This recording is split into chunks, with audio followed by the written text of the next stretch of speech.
नमस्कार, स्वागत है आपका आज के प्रोग्राम में टीआरएस इनसाइट्स पर। मैं हूं आपके साथ नेहा सिंह। शेयर्स की बात अपनों के साथ करेंगे आज हम। बुधवार की बात करें तो बुधवार का दिन निकल गया। मार्केट में असमंजस बरकरार है, क्या खरीदें क्या बेचें और बाजार में कहां है मुनाफे के आसार।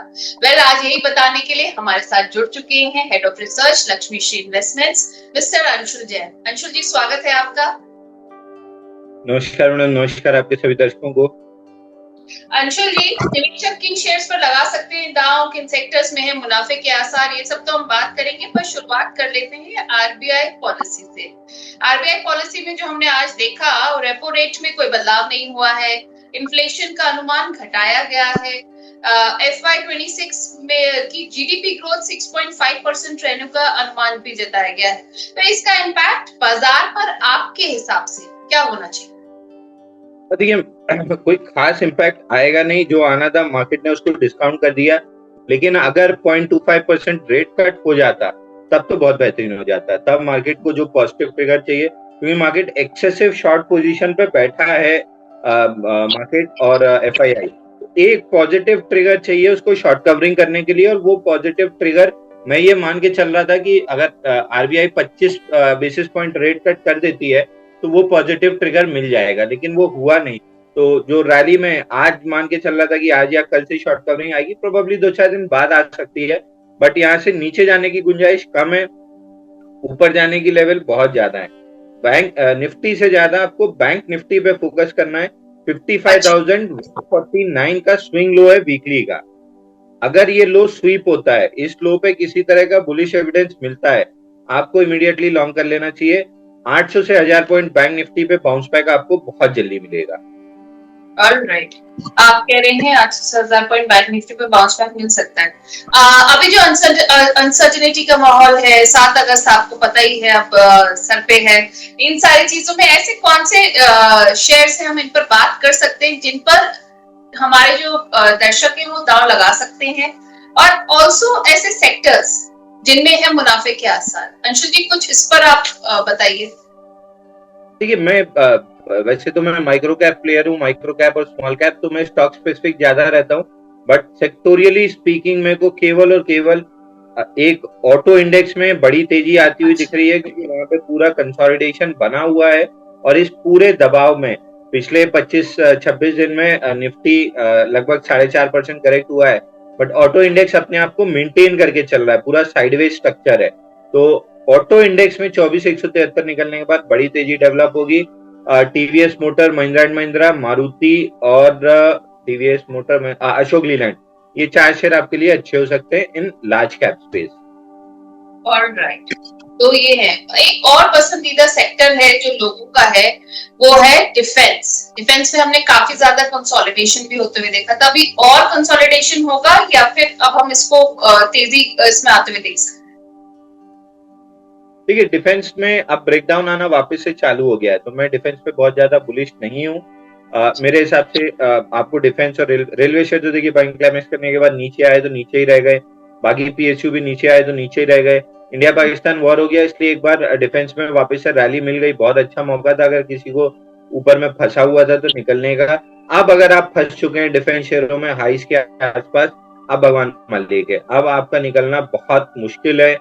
आई would say next to impossible है, बट मैं फिर भी सीमित रहूंगा मुश्किल वर्ड तक, but it is quite next to impossible कि अब आपको कोई ऑल टाइम हाई के रेट मिल जाए। वैसे सारे डिफेंस स्टॉक ने ऑल टाइम हाई नहीं बनाया था, काफी ऑल टाइम हाई से 30% पहले ही रुक गए थे। तो एक बीईएल छोड़ दीजिए, वो पुल बैक में अगर अच्छा स्ट्रक्चर बनता है तो I would be a buyer, but उसके अलावा मैं किसी भी डिफेंस स्टॉक में बायर नहीं हूँ।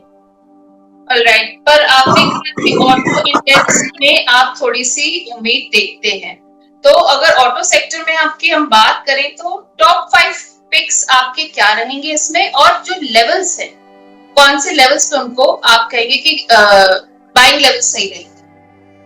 देखिए, ऑटो में आप करंट मार्केट प्राइस पे चारों शेयर बाई कर सकते हैं। महिंद्रा अच्छा लग रहा है, टीवीएस मोटर, मारुति और अशोक लीलैंड, आप चारों करंट मार्केट प्राइस से बाई कर सकते हैं।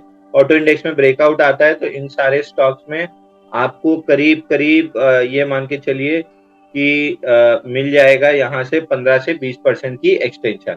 तो 10 से 15% का तो मिनिमम अपसाइड मान के चलिए, बट आई वुड सजेस्ट कि मार्केट में बड़ा मूव आना है बैंक निफ्टी की वजह से। तो आप इंडिविजुअल बैंक निफ्टी का काउंटर खोजने की जगह और इंडिविजुअल ऑटो सेक्टर में काउंटर खोजने की जगह एक ऑटो इंडेक्स का या तो आप ईटीएफ ले लीजिए, कोई ना कोई आईसीआईसीआई का या इसका किसी का भी ऑटो का ईटीएफ ले लीजिए, और बैंक 20 बैंक निफ्टी का जो ईटीएफ है ये एक आप ले लीजिए। अगर आप ये दोनों चीजें ले लेते हैं तो चाहे महिंद्रा एंड महिंद्रा चले, चाहे मारुति चले, चाहे हम जिन चार को एक्सपेक्ट कर रहे हैं वो चारों ही ना चले और कुछ और ही चल जाए, तो इन ऑल कम से कम इंडेक्स चल जाएगा और आप कुछ पैसा बना लेंगे। तो इंडिविजुअल स्टॉक पिक करके वो रिस्क लेने की जगह जब इन दो सेक्टर में बैंक निफ्टी में बाउंस बैक दिख रहा है और ऑटो में ब्रेकआउट दिख रहा है, आप इनके ईटीएफ लेके बैठिए। इंडिविजुअल काउंटर शायद आप जो लें वही ना चले और बाकी चल जाए। शिकायत सबकी रहती है कि हमने जो लिया वही नहीं चला, बाकी सब चल गए, तो ये शिकायत भी आपकी नहीं रहेगी। बेटर फोकस ऑन ईटीएफ, आपका रिस्क मैनेज भी करना आसान हो जाएगा और कुछ भी चले इंडेक्स तो चली जाएगा। राइट, तो आपने एक रास्ता बता दिया है इस समय मार्केट में जो हालात चल रहे हैं उसके हिसाब से। नितेश सारंगी जी हैं, अंशुल जी, एसडीबीएल पर आपका व्यू चाह रहे हैं। इनकी जो बाइंग है वो है 163 पर, कह रहे हैं इस पर व्यू दे दीजिए या फिर बता दीजिए कोई और शेयर हो जिसमें इन्वेस्ट कर सकते हैं। देखिए बहुत बेहतरीन स्टॉक है, स्टॉक में तो कोई दिक्कत दिख नहीं रही है, स्टॉक को आराम से होल्ड करके रख सकते हैं। 153 का लेवल ये प्रोटेक्ट करने की कोशिश भी कर रहा है, मोस्ट लाइकली प्रोटेक्ट कर भी लेगा। बड़े स्ट्रक्चर का ब्रेकआउट भी है, बट स्ट्रक्चर के ब्रेकआउट के बाद थोड़ा समय कंसोलिडेट कर रहा है, तो ये कंसोलिडेशन जब तक पूरी नहीं होती है प्रोबेबली इसमें अपमूव थोड़ी सी मुश्किल रहेगी। आप 137 का स्टॉप लॉस लगाइए और 4 से 6 महीने इस काउंटर को दीजिए। जो भी इसको करना है, कंसोलिडेशन, वॉलेटिलिटी, लॉन्ग्स को शेक आउट करना, वीक लॉन्ग्स को एलिमिनेट करना, ये पूरा प्रोसेस ही अपना कंप्लीट कर लेगा। और फिर जिस भी दिन 160, 165, 165 अराउंड ब्रेकआउट, फ्रेश ब्रेकआउट है, वो जिस भी दिन बनेगा स्टॉक में अच्छी खासी तेजी डेवलप हो जाएगी। 200, 240 तक के आपको टारगेट मिल सकते हैं, बट स्टॉप लॉस याद रखिए 137, इसके नीचे क्लोज करने पे आपको अपना स्टॉप लॉस काट के एग्जिट कर लेना है। ऑलराइट, 137 का स्टॉप लॉस आपने एसडीबीएल में बताया। अंशुल जी, इन्होंने ये भी कहा था कि अंशुल जी प्लीज मुझे एक स्टॉक बता दीजिए जिसमें इन्वेस्ट या ट्रेड कर सकता हूं मैं। देखिए ट्रेडिंग के लिए तो रोज नए स्टॉक आते हैं, ट्रेडिंग इज मतलब मेरे को राइट एनालॉजी नहीं मिल रही है, जो मिल रही है वो मैं बोलना नहीं चाहूंगा। ट्रेडिंग आप रोज बदल सकते हैं, आपका स्टॉक बदल सकता है, तो जिस दिन जो घोड़ा चल रहा है उस पे दाव लगा सकते हैं। बट इन्वेस्टिंग के लिए आप जेएसडब्ल्यू इंफ्रा में पैसा डाल के छोड़िए, अदानी ग्रुप में पैसा डाल के छोड़िए, इन स्टॉक्स में आपको अच्छी खासी तेजी देखने के लिए मिल सकती है। ऑलराइट, अदानी और जेएसडब्ल्यू इंफ्रा आपने कहा फॉर इन्वेस्टमेंट।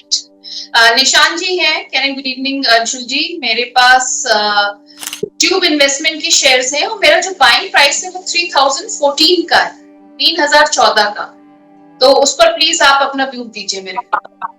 देखिए ट्यूब इन्वेस्टमेंट ऊपरी स्तर से काफी करेक्ट हुआ है, 19 वीक्स में 49.68% करेक्ट हुआ है। उसके बाद से पिछले मतलब फरवरी से लेके अभी तक साइडवेज ही है, स्टॉक में कोई बड़ा स्ट्रक्चर नहीं है। एक आध आपको ब्रेक का वो पुल बैक मिल सकता है, पुल बैक में आपको 3200 के आसपास मिल सकता है, बट ये वो स्टॉक नहीं है जो आपकी वॉच लिस्ट में होना चाहिए। इस स्टॉक को अपनी वॉच लिस्ट से हटा दीजिए, अगर है तो पुल बैक में एग्जिट करने की कोशिश कीजिए। स्टॉक एक्सट्रीमली वीक कैंडिडेट है। ओके, एक्सट्रीमली वीक आपके हिसाब से है। हेमंत कुमार जी हैं, यूनाइटेड स्पिरिट्स के बारे में आपकी राय मांग रहे हैं, 1432 पर इनकी खरीद है, कह रहे हैं ऐड कर सकते हैं।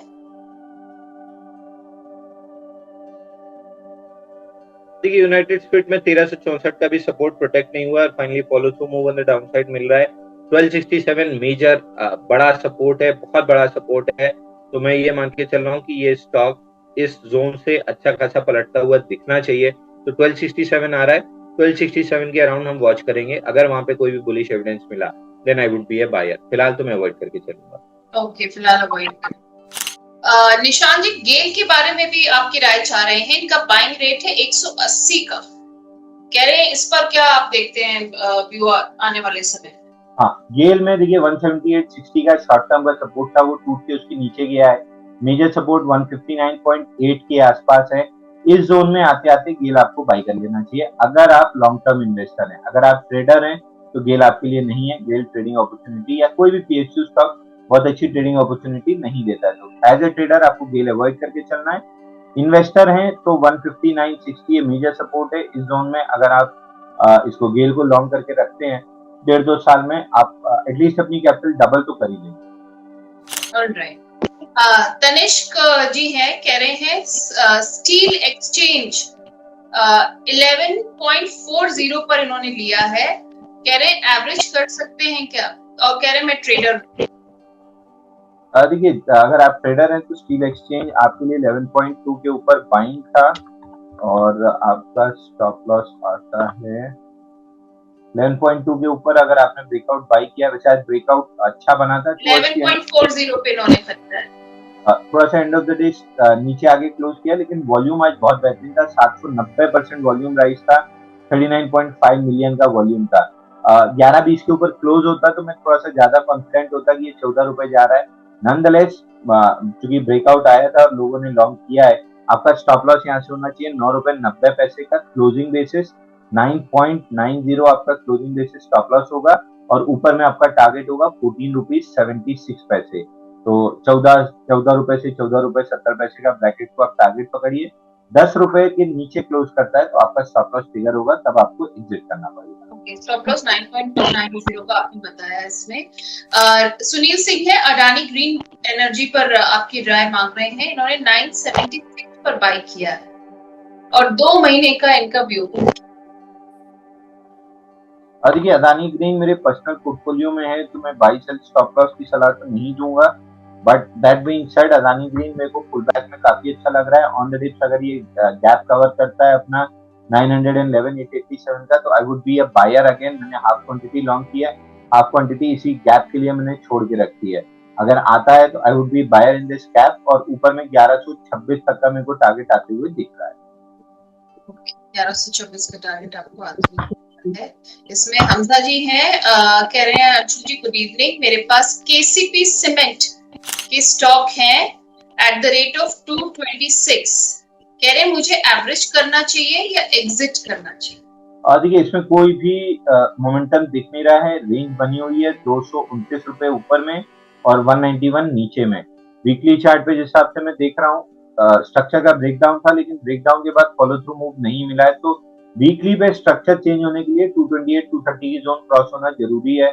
लास्ट वीक में मतलब 8-10 कैंडल में अगर पकड़े तो वॉल्यूम इस हिसाब का बन रहा है कि ये स्टॉक बुलिश मोमेंटम दिखा के 230 तक जा सकता है।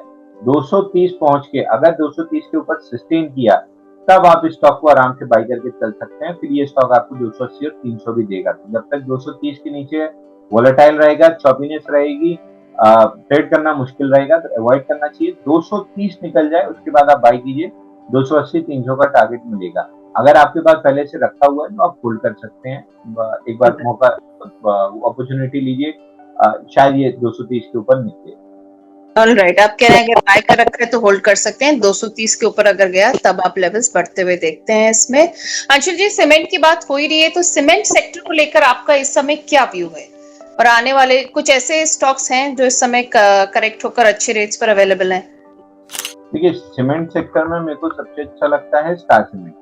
स्टार सीमेंट में आया है 131 दिन का cup and handle pattern breakout with volumes over 1467% volume rise, 5.1 million का वॉल्यूम था। उसके बाद से आज 2 दिन की कंसोलिडेशन हो चुकी है, 3 टाइट क्लोजेस है। 265 के ऊपर निकलता है तो स्टॉक में अच्छी अपसाइड बनेगी। बट मैं जो देखना चाह रहा हूँ इस चार्ट में वो ये है कि कम से कम यहाँ पे 8 दिन कंसोलिडेट करे, डेली मूविंग एवरेज कैचअप करे। अगर ऐसा करके चलता है तो फिर ये लंबा चलेगा 340-350 तक। बट अगर यहीं पे 265 से एक आध दिन में ब्रेकआउट देता है तो चूंकि मूविंग एवरेजेस दूर है, बहुत बड़ी अपमूव नहीं मिलेगी, 280-285 तक की मिलेगी। तो आई वुड सी कि अगर मेरे को 8-10 दिन का यहाँ पे कंसोलिडेशन मिल गया तो मेरे लिए 5 स्टार ट्रेडिंग पैटर्न हो जाएगा बड़ा कैपिटल लगाने के लिए। दूसरा स्टॉक मेरी लिस्ट में है सीमेंट स्पेस से प्रिज्म जॉनसन सीमेंट। जब तक ये स्टॉक अपना 145 का लेवल होल्ड कर रहा है, आई बिलीव कि ये बाउंस बैक देते हुए 179 तक जा सकता है। आउट ऑफ द टू अगर एक ही आप सेलेक्ट करने बोलेंगी तो मैं any day star cement select करूंगा, क्योंकि रिलेटिव स्ट्रेंथ है, एक्यूमुलेशन, इंस्टीट्यूशन वॉल्यूम भी है, पैटर्न का ब्रेकआउट भी है। ऑलराइट, मुंबई से अंशुल जी एक सवाल आया है, योगेश जी हैं, कह रहे हैं सर JSW इंफ्रा मैंने खरीदा है 320 पर, और आपकी सलाह पर ही मैंने खरीदा है ये बताएं कि एवरेज कहाँ कर सकते हैं इसको? नहीं मैडम, ये मेरी सलाह पे नहीं खरीदा है, ये आप अपने आप को करेक्ट कीजिए। जो भी दर्शक हैं, आपने मेरी सलाह पे नहीं खरीदा, क्योंकि अगर आपने मेरी सलाह पे खरीदना आपको होता तो या तो आप रेंज के लोअर एंड 276 पे खरीदते, या रेंज का ब्रेकआउट जो 328 का हो जाता उस पे खरीदते। मैं रोज पिछले कम से कम 2 महीने से तो मेरे को याद है कि मैं ये लेवल आपको बताते आ रहा हूँ। बाई करने की दो ही जगह है, या तो नीचे 276 रेंज का लोअर एंड मिले, या फिर रेंज का ब्रेकआउट 328 के ऊपर हो, तभी खरीदना है। उसके बीच में आपको कुछ भी नहीं करना है। तो आपने जिसकी भी सलाह पे खरीदा हो, मेरी सलाह पे तो आपने नहीं खरीदा है। तो मेरे लिए दो ही बाइंग लेवल है, 276 पे आएगा तो बुलिश एविडेंस पे बाई करूंगा, या 328 के ब्रेकआउट पे मैं बाई करूंगा। दोनों केस में 360 और 399 ये दो मेरे टारगेट रहे। ऑलराइट योगेश जी, लग रहा है आपने लेवल्स ध्यान से सुने नहीं। अंशुल जी ने जो बताए थे। अंशुल जी, दूसरा इनका सवाल है अडानी पावर पर। कह रहे हैं अडानी पावर में क्या कर सकते हैं इस समय? ये अडानी पावर 398 के आसपास काफी स्ट्रगल कर रहा है, और जिस आपका पैटर्न बना हुआ है कंसोलिडेशन और थोड़ी सी लंबी चल सकती है। मल्टीपल अटेम्प्ट हो चुके हैं, मतलब गिनते गिनते 7-8 अटेम्प्ट हो चुके हैं।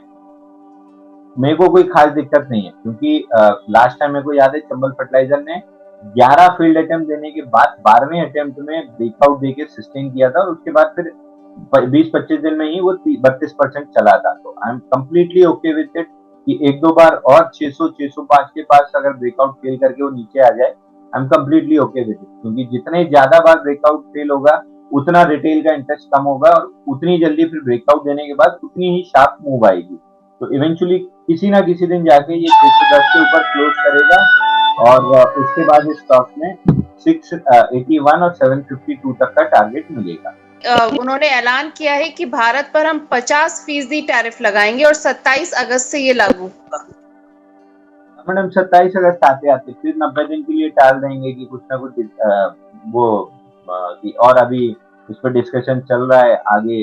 आपका अभी और डेट बढ़ा दी गई है, क्योंकि जो 7 या 9 मई वाला जो गैप डाउन था, आप देखिए उसके बाद से चलिए पर ये 50% वाला यूज करके डराने की कोशिश है, क्या है आपके हिसाब से? केवल डराने की कोशिश है। आप 7 अप्रैल को देखिए, 7 अप्रैल को निफ्टी में जो गैप डाउन खुला था, उसके बाद से मतलब उस जगह से आप निफ्टी को देखिए, निफ्टी उस जगह से इतनी बढ़ चुकी है। उस दिन गैप डाउन खुला था 22,600 से हम 25,800 तक का हाई बना चुके हैं निफ्टी फ्यूचर्स पे।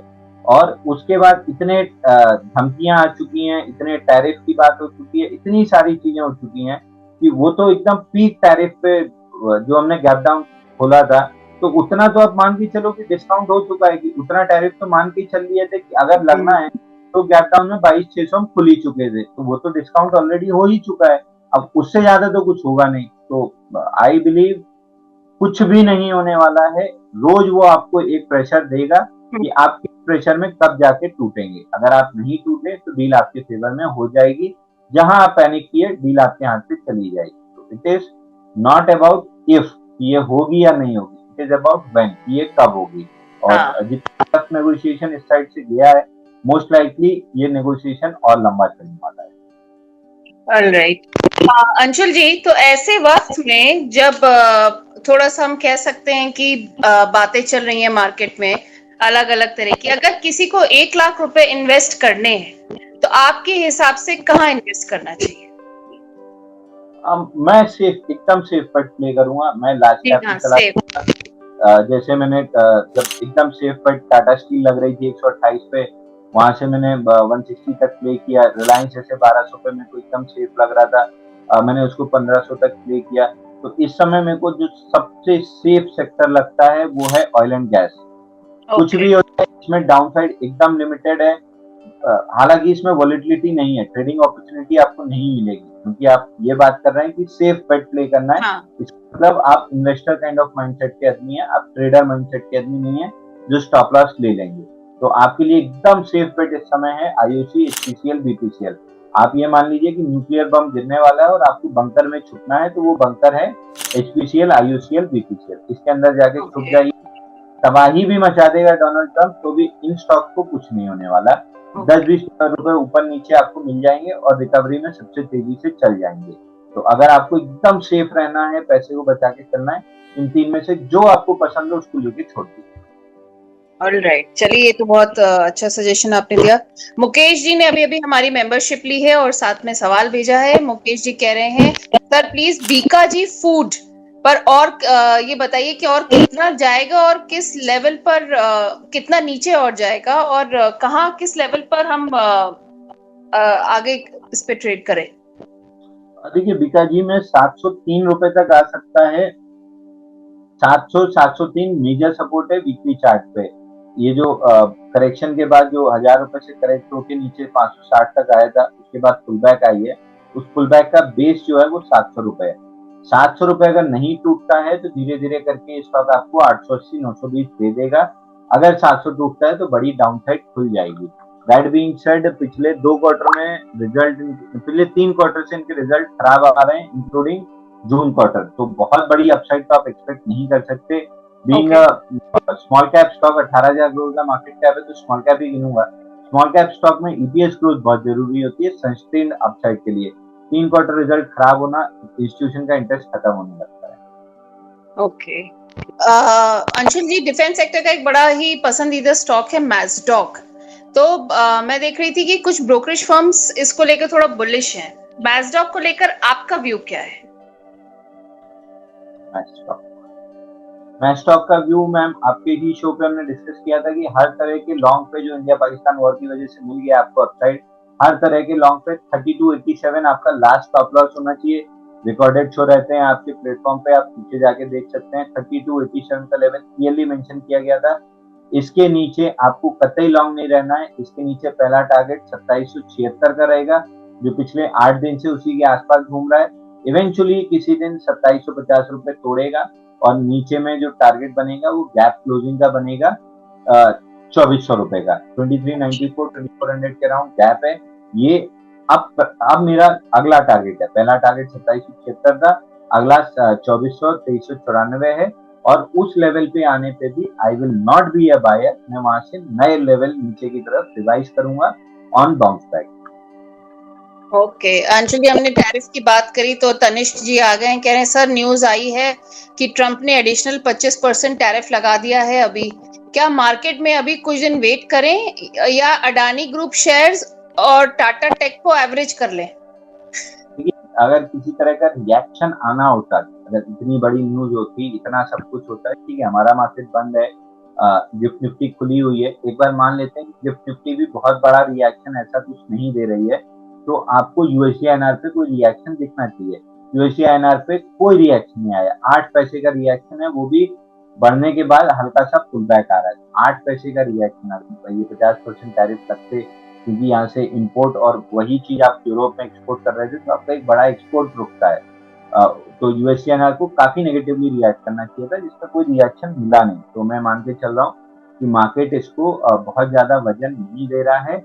और वैसे भी फूफा जी सुबह कुछ बोलते हैं, शाम को कुछ बोलते हैं, उनकी बात का भरोसा आजू बाजू वाले नहीं कर पाते हैं, तो आप और हम तो बिल्कुल ही नहीं कर पाएंगे। तो मैं इस न्यूज को लेके नहीं कर रहा हूँ। और एचजीएस निफ्टी मतलब गिफ्ट निफ्टी का कह रहे हैं अडानी ग्रुप शेयर्स और टाटा टेक को एवरेज कर लें क्या? कर सकते हैं, बिल्कुल कर सकते हैं। अदानी ग्रीन और टाटा टेक पे मेरी कोई पर्सनल होल्डिंग है तो कोई सलाह नहीं रहेगी, but as a group Adani group मेरे को बहुत अच्छा लग रहा है। टाटा टेक भी on the dips, I am buyer. GIFT Nifty का रिएक्शन आप देख लीजिए, न्यूज आते ही से 200 पॉइंट नीचे गई और 180 पॉइंट रिकवरी भी हो गई, यानी कुल 20 पॉइंट का रिएक्शन आया है। तो कोई रिएक्शन नहीं आ रहा है। अंशुल जी, हमने बात करी कुछ सेक्टर्स की, बैंकिंग सेक्टर पर आप क्या व्यू रखते हैं अभी जो चल रहा है मार्केट का हाल उसमें? मैं बैंक निफ्टी पे पूरी तरीके से अब बुलिश होने वाला हूँ। अगर यहाँ पे 55,149 का लेवल ये स्वीप कर देता है, मेरे को आज ही एक्सपेक्टेशन थी कि कर देगा, but towards the end recovery अच्छी आ गई और नहीं कर पाया। तो प्रोबेबली कल परसों के सेशन में जब भी 55,149 का लेवल स्वीप करेगा, मैं कम से कम 500, 800 और 1000 ये 3 पॉइंट मतलब ये 3 लेवल्स ऊपर पकड़ के चलूंगा कि शॉर्ट कवरिंग में ये इतनी रैली तक तो आना चाहिए। तो 55,149 से अगर 1000 पॉइंट पकड़ूं तो 56,200 56,500 ये रेंज तक शॉर्ट कवरिंग आती हुई दिख रही है, जब 55,149 को स्वीप करेगा, अभी नहीं। ऑल राइट, तो ये हो गया आपका बैंकिंग सेक्टर पर व्यू। अंशुल जी, कुछ ऐसे तो आपके पिक्स जो आज के आपके रहेंगे? मैं अभी थोड़ा सा मतलब मिड कैप स्मॉल कैप की इंडेक्स बहुत अच्छा नहीं चल रहा है। I would wait for a while. मेरे पास इस समय बहुत ज्यादा कोई स्टॉक्स नहीं है बताने के लिए। दैट बीइंग सेड, एक TFCIL में हमारा थोड़ा सा इंटरेस्ट है, हमने अपने क्लाइंट्स को लॉन्ग दिया है। एक ट्रांसरेल लाइटिंग में IPO बेस्ड ब्रेकआउट के बाद पुल बैक लेके वापस से फ्रेश मूव अटेम्प्ट की जा रही है, तो थोड़ा सा आप नजर रख सकते हैं ट्रांसरेल लाइटिंग पे, किर्लोस्कर इंजीनियरिंग पे और TFCIL लिमिटेड पे। बट इमीडिएट बाइंग करने के लिए आई वुड वेट, क्योंकि बहुत सारे मेरे आज सुबह टारगेट अचीव हुए हैं और उसके बाद से मार्केट नीचे फिसला है। लास्ट टाइम आप ही के चैनल पे STL टेक बात की थी, डीप इंडस्ट्रीज बात की थी। दोनों स्टॉक ने मतलब 2 से 5 दिन के बीच में 7.5% का रिटर्न दोनों ने दिया है, यानी 1 साल की FD का पैसा 3-4 दिन में मिला है। तो एक बार उस प्रॉफिट को एंजॉय कीजिए और ये थोड़ी सी न्यूज निकल जाने दीजिए 1-7 दिन की, उसके बाद वापस से मौका मिलेगा तो ट्रेड करेंगे। बट बैंक सेक्टर पे फोकस रखिए। 55,149 का लो अगर स्वीप होता है तो आप बैंक 20 जरूर बाय कीजिएगा। 1000 पॉइंट की अपसाइड में 10 रुपए आपको बैंक 20 पे मिल जाए। ऑलराइट, तो ये सारे टिप्स हो गए अंशुल जी की तरफ से। अंशुल जी, गॉडफ्रे फिलिप्स पे हमने देखा कि 2 दिन से अपर सर्किट लग रहा है रिजल्ट आने के बाद, तो ये तेजी अभी बरकरार रहेगी, क्या करेक्शन आता देखेंगे फिर? देखिए, गॉडफ्रे फिलिप्स पे मैं मल्टीपल टाइम्स ये कह चुका हूँ कि आप टारगेट मत लगाइए। टारगेट लगाएंगे तो दिक्कत में रहेंगे। स्टॉक में जिस आपका मोमेंटम है, ये स्टॉक कल भी मैंने बात की थी कि ये 12,000, 13,000, 14,000 कुछ भी लेवल आपको दिखा सकता है ऊपर में। उसको टारगेट लगा के कैप मत कीजिए। अपनी अपॉर्चुनिटी को कभी कैप नहीं किया जाता, अपॉर्चुनिटी खुली छोड़ी जाती है। रिस्क कवर करना है। आप 8750 का स्विंग लो है, यही आपका स्टॉप लॉस बनता है, क्योंकि स्विंग लो और दूसरा कोई है नहीं, नियरेस्ट स्विंग लो यही है, तो यही आपका एक्चुअल स्टॉप लॉस होगा। बट अगर आपको लगता है कि 8750 बहुत नीचे का स्टॉप लॉस है, तो आप स्टॉप लॉस को रिवाइज कीजिए 9881 पे। तो आप 9881 का एग्रेसिव स्टॉप लॉस लगा सकते हैं, या बेटर है 8750 का स्टॉप लॉस लगा लीजिए और इस मोमेंटम को चलने दीजिए। कि मोमेंटम जितना चलेगा उतना आपको पैसा मिलेगा। आई बिलीव 13-14,000 तक तो ये स्टॉक में मोमेंटम आना चाहिए। और आप 13-14,000 का मोमेंटम देखते हैं स्टॉक में। 9881 का आपने कहा कि स्टॉप लॉस लगा लेना चाहिए। This being said, Anshul ji, chemical और फर्टिलाइजर सेक्टर में आपका व्यू क्या है, और इसमें कौन से ऐसे स्टॉक्स हैं जो सही हैं आपके हिसाब से? मैम, आपको याद होगा केमिकल स्टॉक में हमने बात की थी, ये बात की थी हमने थर्सडे 3 जुलाई को, और अगले 2 दिन में JG केमिकल फटा था 14% और अगले दिन वापस से 13%, 30% की रैली फटाफट दी थी। उसके बाद से कम्प्लीटली साइडवेज है। और दूसरा स्टॉक जो हमारे इंटरेस्ट में था वो था टाटा केमिकल। टाटा केमिकल ने भी अपना 990 का टारगेट कंप्लीट करके 1010 कुछ का हाई बनाया है। तो फिलहाल केमिकल स्टॉक्स में मेरे को नई कोई ऐसी तेजी दिख नहीं रही है। ये दो स्टॉक्स वापस से जब सेटअप बनेगा तो हमारा इंटरेस्ट आएगा, बट फिलहाल अभी कोई अपॉर्चुनिटी दिख नहीं रही है। ऑलराइट, तो ये हो गए केमिकल और फर्टिलाइजर की बात। अंशुल जी, हम देख रहे हैं कि कई सारे IPO भी इस इधर आए हैं, और क्या कहते हैं, बहुत सारी लिस्टिंग भी हुई है इस तरफ। और क्योंकि बहुत सारे सवाल आ रहे हैं, हम आपके हिसाब से ट्रम्प टैरिफ की मार से उबर जाएगा बाजार आपके हिसाब से? लोग इसको लेकर अब एकदम से पैनिक मोड में आ गए और कई सवाल भेज रहे हैं। देखिए, इतना पैनिक तो आपको उस दिन होना चाहिए था, और लोग हुए भी थे 7 अप्रैल के गैप डाउन में। उसके बाद से निफ्टी जब तक वो लो नहीं तोड़ती है, मेरे को नहीं लगता पैनिक होने की कोई जरूरत है। बट रिटेल अगर पैनिक हो रहा है तो स्वाभाविक है, क्योंकि चार्ट और ये सब चीज वो नहीं देखता, वो खाली न्यूज फॉलो करता है। बट लेवल्स को थोड़ा सा ध्यान दीजिए और मार्केट के रिएक्शन को ध्यान दीजिए। जब जब नेगेटिव न्यूज आई है, मार्केट गैप डाउन खुला जरूर है, लेकिन बंद कभी लो पे नहीं हुआ। ऐसा कभी नहीं हुआ कि खुलने के बाद वहां से और सेलिंग आई है। तो जो भी पैनिक में सुबह बेच देता है, वो शाम तक ये देखता है कि वहां से ऊपर क्लोजिंग आ रही है। तो आई वुड से, अगर आप ट्रेडर हैं तो आप अपना स्टॉप लॉस लगा के रखिए। इस चीज से मतलब नहीं होना चाहिए कि ट्रम्प की वजह से कट गया, या मार्केट की वजह से कट गया, या इंडेक्स गिर गया इसलिए कट गया। अगर आपका स्टॉप लॉस कट रहा है तो आप एग्जिट करके नेक्स्ट पोजीशन पे पहुंचिए।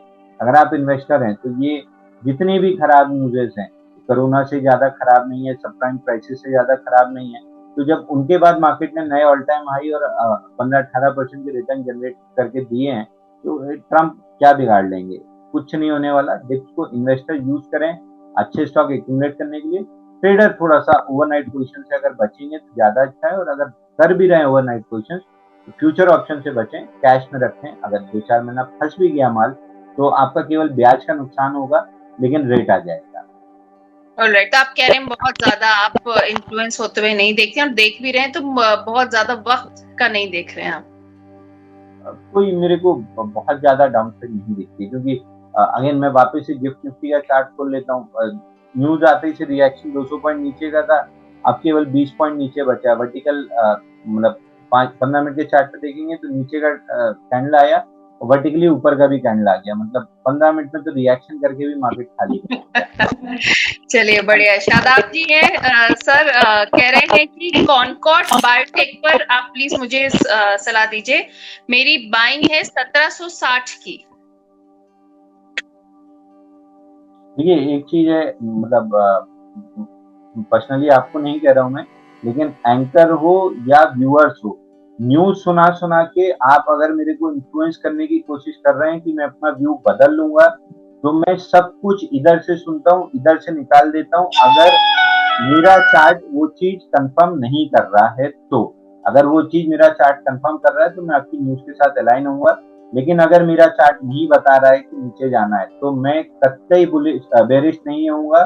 भले वो ट्रम्प बोल दे, भले वो मोदी बोल दे, भले वो अमित शाह के बोल दे, या कोई भी बोल दे, कोई भी नेगेटिव न्यूज मेरे चार्ट को इम्पैक्ट नहीं करती है जब तक मेरे को चार्ट पे एविडेंस ना दिखे। और मैं बार बार कह रहा हूँ कि ये जो फुल बैक है इसमें एफआईआई एक्सट्रीम शॉर्ट है, मत कीजिए यहाँ पे शॉर्ट। लास्ट टाइम जब इतने शॉर्ट लेवल से शॉर्ट कवरिंग आई थी, निफ्टी में 2000 से 2200 पॉइंट की रैली आई थी, तो ये 150 चिल्लर के चक्कर में ऐसा ना हो कि आप शॉर्ट फंस जाएं और बिल्कुल मार्केट के बॉटम में फंस जाएं। तो वेट कीजिए, एक हफ्ता वेट कर लेना ज्यादा आसान है शॉर्ट में फंस के पैसा खोने से। थोड़ा सा वेट कीजिए, मार्केट में जैसे ही एविडेंस बनेगा बहुत तेज शॉर्ट कवरिंग ट्रिगर होगी। ऑलराइट, तो ये कॉनकॉर्ड बायोटेक पे आप बता रहे हैं सर? कॉनकॉर्ड बायो आज ब्रेकडाउन दिया है, वीकली चार्ट पे लास्ट वीक ब्रेकडाउन था। करंट आज के सेशन में फॉलो थ्रू मूव मिला है। स्टॉक में मेजर सपोर्ट है 1530 के आसपास, वहां तक आ सकता है। That being said, 8 August Friday को इसका रिजल्ट है, थोड़ा सा रिजल्ट वॉच कर लीजिएगा। अगर कोई पॉजिटिव रिजल्ट आया तो रिवर्सल कर सकता है, लेकिन अगर नेगेटिव रिजल्ट आया तो फिर ये बहुत तेजी से स्लाइड करेगा और इसका टारगेट 1357 बनेगा। तो फ्राइडे को रिजल्ट थोड़ा सा क्लोजली वॉच करना पड़ेगा। ओके, फ्राइडे को रिजल्ट क्लोजली वॉच करना पड़ेगा। नीरज गर्ग जी हैं, एरोफ्लेक्स पर आपकी सलाह मांग रहे हैं। इनकी जो बाइंग है वो है 200 की। देखिए एरोफ्लेक्स में तो 185 का ब्रेकडाउन आया है रिजल्ट के बाद। अगेन मैं इसीलिए अभी कॉनकॉर्ड बायो में भी बोला था रिजल्ट का रिएक्शन का वेट कर लीजिए। इसमें रिजल्ट आया था 28 जुलाई को रिजल्ट आया था मार्केट क्लोज के बाद, और 29 जुलाई को ये स्टॉक सीधा 9% तो सीधा गैप डाउन खुला था। उसके बाद से 1 2 3 4 5 दिन की कंसोलिडेशन थी, और आज फाइनली 185 का लेवल गिव अप हो गया। 2 से 3 दिन स्टॉक को समय दीजिए। अगर अगले 3 दिन में ये स्टॉक वापस से आपका 190 का हाई नहीं निकालता है, अगर अगले 3 दिन में, आज क्या है वेडनेसडे, थर्सडे, फ्राइडे और मंडे शाम तक अगर क्लोजिंग होते 190 के ऊपर अगर स्टॉक क्लोज ना करे तो आप इससे निकल जाइए। फिर ये धीरे धीरे करके 150 रुपए तक आएगा।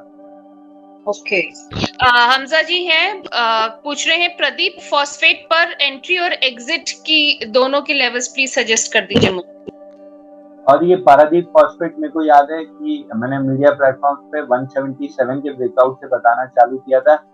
240 हमारा टारगेट था। ये स्टॉक लगभग 233 रुपए का हाई बना चुका है। तो अब लास्ट मतलब एकदम आखिरी का जूस अगर आपको निकालना है 240 तक आप होल्ड कर सकते हैं। बट अब मेरे को लग रहा है या तो यहाँ कंसोलिडेशन स्टार्ट होगी या फिर 180 के आसपास तक ये पुल बैक कर सकता है। तो दोनों ही केस में पैसा नहीं बनेगा, बनने की गुंजाइश बहुत कम है। जिसने भी 177 से हमारे कहने पे लिया है, आप प्रॉफिट बुक कर लें। ऑलराइट, प्रॉफिट बुक कर सकते हैं। गर्ग जी हैं, कह रहे हैं GNFC, इनका बाइंग प्राइस है 563 का, GNFC का कह रहे हैं इसमें क्या करना चाहिए अभी? देखिए DNFC अगेन मेरा वही व्यू है जो लास्ट टाइम भी मैं सवाल पूछा था, तो मेरा व्यू था स्टॉक वीकली मूविंग एवरेजेस पे रेस्ट कर रहा है, बट कोई मोमेंटम या कोई ऐसा पैटर्न नहीं है कि ट्रेड किया जा सके। 560 निकलता है तो एक बार भले बाउंस बैक कर ले, बट अवॉइड कर दीजिए, स्टॉक से निकल के किसी मूविंग काउंटर में चले जाइए, आप जल्दी पैसा कमा लेंगे। इसमें पैसे बनने की उम्मीद 25% है, टूटने की उम्मीद 75% है, तो और छाप में नहीं है, बेटर है मूविंग काउंटर में शिफ्ट कर लीजिए। ऑलराइट, दिलीप जी हैं, कह रहे हैं कि सीएट पर मुझे राय दे दीजिए सर, मेरी बाइंग प्राइस है 3625 की, टारगेट भी प्लीज मुझे सजेस्ट कर दीजिए, मेरा 3 मंथ्स का व्यू है। ये 3800 पे ब्रेकआउट फेल किया है, लॉन्ग लिक्विडेशन का पहला टारगेट 3350 था, उसको भी स्लाइस थ्रू कर दिया है, तो अब एक बार 2900 पे मेजर सपोर्ट है, वहां तक आ सकता है, बट वहां आने के पहले एक बार बाउंस बैक जरूर करेगा समवेयर अराउंड 3550 तक, वहां पे एग्जिट कर लीजिएगा। ओके, बाउंस बैक पे आप एग्जिट कर सकते हैं। जीत गुर्जर जी हैं, एसबीआई पर सलाह मांग रहे हैं, इनका बाइंग प्राइस है 840 का। देखिए एसबीआई तो धीरे धीरे करके ऑल टाइम हाई चला जाएगा, बट इतना धीरे जाएगा कि आप थक जाएंगे, तो अगर आप पेशेंस वाले इन्वेस्टर हैं तो बिल्कुल एसबीआई होल्ड कीजिए, आपको ऑल टाइम हाई मिलेगा, बट अगर थोड़े से मेरी तरह इम्पेशेंट है तो एसबीआई या पीएसयू स्टॉक्स आपके लिए है ही नहीं, किसी हाई बीटा मूविंग काउंटर में करिए। और आप कह रहे हैं एसबीआई पेशेंस वाला स्टॉक है, तो इसमें पेशेंस रखना चाहिए, और मार्केट में भी आप कह रहे हैं, आपने काफी पेशेंस और सेफ सलाह दी है आज, तो आई एम श्योर हमारे व्यूअर्स को बड़ी काम आने वाली है। अंशुल जी, आज आपने अपना वक्त निकाला, आप हमारे शो पे आए, इसके लिए बहुत थैंक यू। और कुछ कहना चाहेंगे जाने से पहले? स्टैंडर्ड डिस्क्लेमर देना चाहूंगा कि मेरे पर्सनल पोर्टफोलियो में टाटा टेक और अदानी ग्रीन है। दूसरा, जितने भी स्टॉक्स हमने डिस्कस किए हैं, जो ट्रांसरेल, किर्लोस्कर इंजीनियरिंग, TFCIL, ये सारे हमने अपने क्लाइंट्स को बाई दिए हुए हैं, आज ही के सेशन में दिए हैं, ये सारे क्लाइंट्स के पास लॉन्ग हो सकते हैं। लगभग mid cap, small cap, micro cap में जो भी मूविंग काउंटर होता है, उसमें मैं डिलीवरी कॉल देता हूँ 5 से 8% टारगेट के, तो क्लाइंट्स के पास कोई ना कोई स्टॉक जरूर होगा, बट मेरा पर्सनल इंटरेस्ट केवल 2 स्टॉक में, अदानी ग्रीन और Tata Tech. Thank you so much Anshul ji for joining today and for your time. Well, आप लोगों का भी बहुत बहुत शुक्रिया, आप लोगों ने वक्त निकाला, आप हमारे साथ जुड़े, आपने अपने सवाल पूछे, अंशुल जी ने आपके सारे सवालों को बड़े अच्छे से आपके जवाब दिए हैं। ऐसे ही हमारे शो में आप हमेशा देखते हैं सेबी रजिस्टर्ड मार्केट एनालिस्ट आकर आपके सवालों के जवाब देते हैं, तो जल्दी से हमारी मेंबरशिप ज्वाइन कर लीजिए, ताकि आपके सवालों का भी जवाब आपको मिल सके। शो के बाद आपको मेंबरशिप की इन्फॉर्मेशन मिल जाएगी, बाकी लिंक आपको मिल जाएगा डिस्क्रिप्शन बॉक्स में। Thank you so much for watching, नमस्कार।